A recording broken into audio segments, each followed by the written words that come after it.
আসসালামু আলাইকুম। আজকে আমি আপনাদের সাথে কিছু জিনিস মাছ শেয়ার করব আর নিজের মনের কিছু কথা বলবো। আসলে হলো গিয়ে নিজের স্বামীর যখন টাকা পয়সা থাকে অনেক, তখন চারিপাশে শকুনের অভাব থাকে না খাওয়ার জন্য। শুধু পায় না, দেয় না, খায় না, এই একটা হাহাকার থাকে শকুনদের। ইচ্ছা মতন শকুনরা খাওয়া শুরু করে দেয়। খাইতে খাইতে এমন একটা অবস্থা হয়, যখন নিঃস্ব হয়ে যায় তখন ওই শকুনগুলা পালায়া যায়। তখন যারটা খায় তার আর চিনে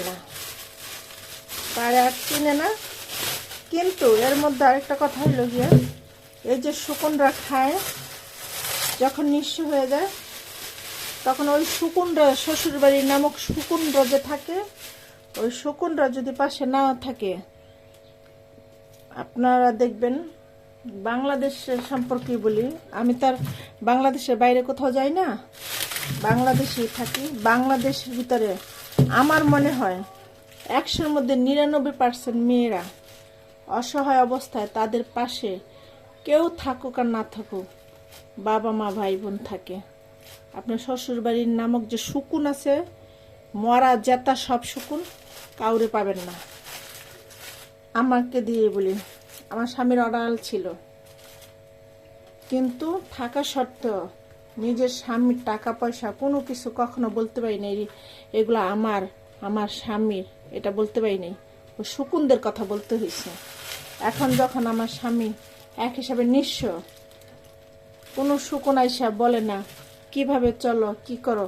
এখন সবাই একটাই কথা, যে থাকতে বুঝে নাই, খাইছে বিলাইছে। আরে তোরাই তো খাইছস, তোরাই ধ্বংস করছস। তখন কোনো সমস্যা ছিল না খাওয়ার সময়। এত খাইছে, তারপরে পায় না, দেয় না। হ্যাঁ, ভাই বেইমান, ভাই হয়ে গেছে, এই হয়েছে সেই হয়েছে। কিন্তু যখন নিঃস্ব হয়ে গেছে তখন আর চিনে না।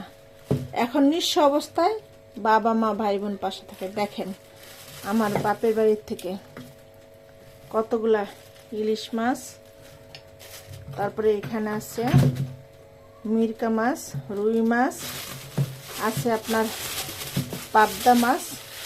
এটা একদম মাথার মতো লাগে আছে, বরফের তো একদম লাগে আছে, ছোটাইতে পারতেছি না। তারপর আমার বাচ্চারা আবার পাঙ্গাস মাছ একটু পছন্দ করে, কাটা কম, সেই জন্য এই যে 2টা বিশাল বিশাল পাঙ্গাস মাছ দিছে। আরও আছে চিংড়ি মাছ, এগুলা নামাই নেই, এইগুলা ফ্রিজেই আছে। আর এই যে এগুলো ছোটাইতে পারতেছি না। এখন আমার বড় মেয়ে পছন্দ করে আপনার পাবদা মাছ, খুব পছন্দ। আমার ছোট মেয়ে পাঙ্গাস মাছ পছন্দ। সব বাচ্চার, আমার 3 বাচ্চা, 3 বাচ্চাই পাঙ্গাস মাছ পছন্দ। কিন্তু কম বেশি বলতে তো একটা কথা আছে। আমার বড় মেয়ে পাবদা মাছ পছন্দ, ছোট মেয়ের পাঙ্গাস পছন্দ, আর আমার ছেলের চিংড়ি মাছ পছন্দ। সেই জন্য আমার আব্বা ভাগে ভাগে কিনছে। আর আমি একটু ইলিশ মাছটা পছন্দ করি, বড় পাই নাই, এই সাইজটা পাইছে, এটাই নিয়ে আসছে। তারপরে আবার আমার ছোট ভাই কক্সবাজার গেছিল, শুটকি, চকলেট আর অনেক কিছু আনছে। তা আমি বেশ একটা শুটকি আনি নেই, কারণ আমার আগে ঘরে আমার ভাই আগেও একবার গেছে, তখনও শুটকি আনছিল, ওইগুলো আছে। তারপর আমার হাজবেন্ড গেছিল কক্সবাজার, উনিও আনছে শুটকি, ওইগুলো আছে। এই জন্য এবার আমি বেশ একটা শুটকি আনি নাই। চকলেট আনছে বাচ্চাদের জন্য।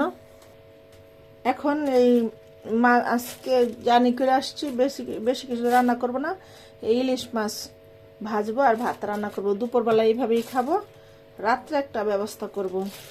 তাই আপনাদের সবাইকে বলি যে স্বামীর টাকা থাকা অবস্থায় কিছু করার চেষ্টা করেন।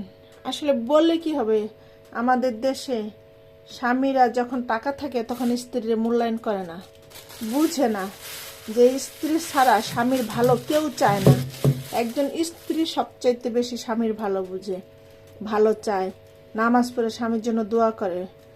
কিন্তু আর বাকি আদার্স যারা আছে, এরা খালি দাও খাই পাই না, দেয় না, খাইতে পারি না, এদের কাছে এটা, বুঝছেন? একবার চিন্তা করে না যে আরে আমার ভাই ইনকাম করতেছে, এখন শরীরে শক্তি আছে, ইনকাম করতেছে, পরবর্তীতে নাও করতে পারে, কিংবা আমার ছেলেটা ইনকাম করে সবারই দিতেছে, হ্যাঁ, মা বাবা হিসাবে আমরা আমার ছেলের জন্য কিছু করি না। যে কামাই করে বেশি, যে করে বেশি ভাই বোনদের, তার বদনাম বেশি। তার বউর তো বদনামের শেষই নাই, শেষ নাই। তার বউ খারাপ, তার বউ মানে সবার চোখে এত বিষাক্ত হয়ে যায় খালি খাওয়ার জন্য। আবার যখন থাকে, খায় তো খায়, তারপর পায় না, দেয় না, এ একটা থাকে। আর যখন নাকি শেষ হয়ে যায় তখন বোর দোষ, হ্যাঁ ছেলে মানুষ তো কামাই করব, খরচ করব, নষ্ট করব, তোমরা হিসাব করে রাখো না কেন? আজকে বউ হিসাবই হইলে এমন হইতো না, ভালো চলতো। অথচ ওই যে কানে যে মন্ত্র দেয় যে মানে কিছু কিছু, সবাইরে বলবো না, কিছু কিছু শ্বশুরবাড়ির মানুষ আছে, হ্যাঁ, যেমন আমারই, বউরে টাকা দিও না, বউরে টাকা দিও না, টাকা পায় জমাইতে পারলে তোমার রাইখা আরেক বেটার সাথে যাইবো গা। আরে ভাই, সবাই কি যায়? সবাইকে এই নিয়ত করে সংসার করে না বিয়ে বসে আরেক বেটার সাথে যাওয়ার জন্য? এখন যে দুঃসময়, এখন কে পাশে থাকে? তোরা তো থাকস না, এখন তো আমার বাপ মা ভাই বোনই আমার পাশে। তা সবাইকে অনুরোধ করি যে যারা স্বামী নামক পুরুষরা আছেন একটু বুঝা চইলেন, নইলে কপাল থাবড়াইবেন। এখন কষ্ট হইতেছে, এখন কে কষ্ট করে? যে সন্তান, যে ভাই, যে স্বামী কামাই করে অডাল খরচ করছে, সবাইরে খাওয়াইছে, হ্যাঁ, এখন কিন্তু ওই শ্বশুরবাড়ি নামক নরপিচাসরা কষ্ট করতেছে না, কষ্ট করতেছে কে? ওনার ওয়াইফ, ওনার বাচ্চারা। আর কিন্তু কষ্ট কেউ করতেছে না, কেউ বুঝতেছে না তাদের কষ্টটা কতখানি। খাওয়ার সময় সবাই খাইছে, খাওয়ার সময় খাইছে, এখন আবার তারাই যারা খাইছে বেশি, যারা বলা বলি করছে পাই না, খাই না, দেয় না, তারাই এখন বলে যে রাখলো না কেন, হিসাব করে চললো না কেন? আরে তোদের জন্য তো সুকুন, তোদের জন্য হিসাব করে রাখতে পারে নাই। যাই হোক, অনেক কথা বলছি, কেউ নেগেটিভভাবে নেবেন না। আমি আমার জায়গা থেকে, আমি যে কি অবস্থা আছি ওই জায়গা থেকে বলছি। আমার জায়গায় যারা আছেন তারা বুঝতে পারবেন আমার কথার মানেগুলা, আমার কষ্টগুলা। তো সবাই ভালো থাকবেন, আর দয়া করে আমার ভিডিওটা বেশি বেশি করে লাইক কমেন্ট শেয়ার করবেন, আমার পাশে থাকবেন। আসসালামু আলাইকুম।